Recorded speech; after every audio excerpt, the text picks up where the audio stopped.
আজি কাৰ্গিল বিজয় দিৱস সমগ্ৰ দেশতে আজি 26 সংখ্যক পালন কৰা হৈছে কাৰ্গিল বিজয় দিৱস দেশমাতৃৰ হকে বীৰত্ব দেখুৱাই যুঁজ দি প্ৰাণ আহুতি দিছিলে দক্ষিণ কামৰূপৰ বকুৰ এইগৰাকী ৰাজু কুমাৰ বৰুৱে বীৰ জোৱানজনৰ ঘৰ বকুৰ হিমলা মাছপাৰাত এই ঘৰখনৰ পৰা এদিন 1992 চনত মাতৃভূমিৰ ৰক্ষাৰ বাবে ওলাই গৈছিলে সাহসী বীৰ ৰাজকুমাৰ বড়ো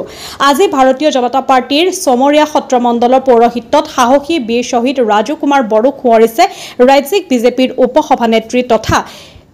জিলা বিজেপিৰ প্ৰভাৰী ৰত্না সিং দক্ষিণ কামৰূপ জিলা বিজেপিৰ সভাপতি অঞ্জন গোস্বামীৰ লগতে সমৰীয়া সত্ৰ মণ্ডলৰ বিজেপিৰ সভানেত্ৰী জ্যোৎস্না দাস আৰু বকু মণ্ডল বিজেপিৰ সভাপতি হিৰণ্য নাথৰ লগতে জিলা আৰু দুয়োটা মণ্ডলৰ জ্যেষ্ঠ কাৰ্যকৰ্তাই শহীদ ৰাজু কুমাৰ বড়োৰ পত্নী ললিতা বড়ো আৰু মাতৃ পুষ্পে বালা বড়ো দুয়োকে বিজেপিৰ তৰফৰ পৰা গামোচা আৰু মানপত্ৰ আগবঢ়োৱা হয় বকুৰ পৰা ধনমণি মেধিৰ ৰিপৰ্ট নিভাস অসম লাইভ কৰিব নালাগে এজন গল অনেক ৰাজু বড়ো বাইদেউ আছে আপোনাৰ কাৰণে সকলোৱে আপোনাৰ কাৰণে আছে আৰু মই সকলোকে ৰিকুৱেষ্ট কৰিম অনুৰোধ জনাম যে বাইদেউক আমি কেতিয়া অকল হৰিয়াই এৰিব নালাগে আপোনালোক আহি থাকিব খবৰ লৈ থাকিব আৰু আমাৰ ৰাজ্য চৰকাৰ ভাৰতীয় জনতা পাৰ্টি চৰকাৰ মোদীজী লগত আছে আপোনালোকৰ লগত আছে আৰু যিমান কৰিব পাৰি আমি সকলোৱে কৰি আছো সেইখিনিয়ে কৈ মেলি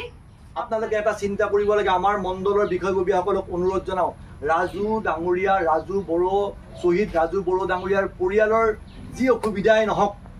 কিবা অসুবিধা হলে আটাই যেন তেওঁলোকক খবৰ লয় আৰু দৰকাৰ হলে আমি অসমৰ মাননীয় মুখ্যমন্ত্ৰী মহোদয়ৰ লগতো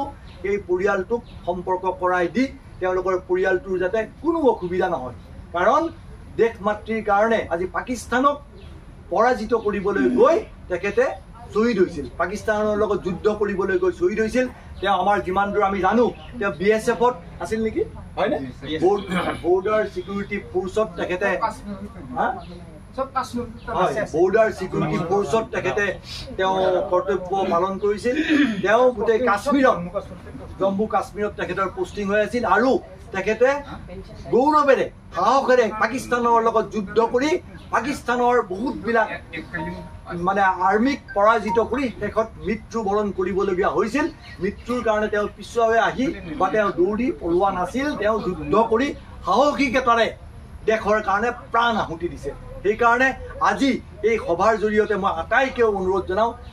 1 মিনিটৰ কাৰণে থিয় হৈ আমাৰ দেশৰ সেৱক আমাৰ শহীদ হিমন্ত বিশ্ব শৰ্মা বা ভাৰতবৰ্ষৰ প্ৰধানমন্ত্ৰী নৰেন্দ্ৰ মোদী ডাঙৰীয়াই এখন মানপত্ৰৰে আমাক তেওঁলোকক শ্ৰদ্ধা জনাবৰ কাৰণে কৈছে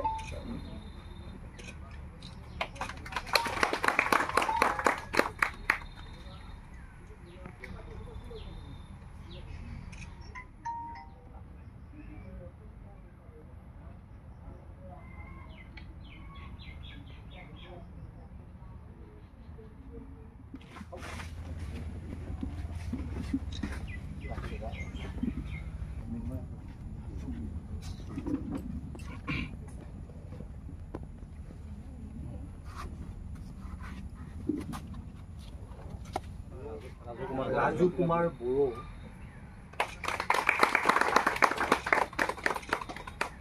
আৰু মুখ্যমন্ত্ৰী চাওক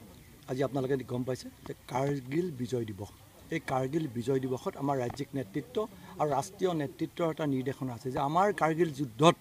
যিবিলাক ব্যক্তিয়ে শ্বহীদ হৈছিল সেই শ্বহীদ পৰিয়ালৰ ওচৰত যাব লাগে শ্বহীদ পৰিয়ালৰ ওচৰত গৈ আমি তেওঁলোকক এটা সম্বৰ্ধনা জনাব লাগে বা তেওঁলোকৰ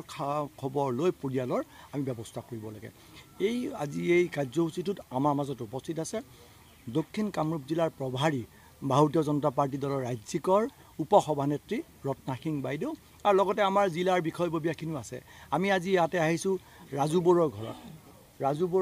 আহিছোঁ ৰাজু বড়োৰ ঘৰত শহীদ ৰাজু বড়োৰ ঘৰত আহিছোঁ কাৰ্গিল যুদ্ধৰ শহীদ তেওঁৰ ঘৰত আহিছোঁ তেওঁৰ পৰিয়ালৰ লগত আমি কথা বাৰ্তা পাতিছোঁ আৰু আমি আমাৰ এই যি কথা বাৰ্তা পাতি তেওঁৰ পৰিয়ালৰ লগত যিখিনি কথা বাৰ্তা পতাৰ পিছত যিখিনি কথা আমি জানিলোঁ এইটো আমি অসমৰ মাননীয় মুখ্যমন্ত্ৰী মহোদয়ক আমি জনাম আৰু ইয়াৰ পিছত আপোনালোকে গম পাইছে আমাৰ বুকুত এটা কাৰ্যসূচী আছে এই কাৰ্যসূচীটো হ'ল কাৰ্গিল যুদ্ধৰ বিজয় এটা উৎসৱ আমি উদযাপন কৰিম আমি গোটেইবিলাকে আজি গধূলি হোৱাৰ লগে লগে আমি বাঁহৰ এই যে হেৰিত বাঁহৰ জোৰ লৈ আমি এটা সমদল কৰিম আৰু লগত আমাৰ ইয়াতে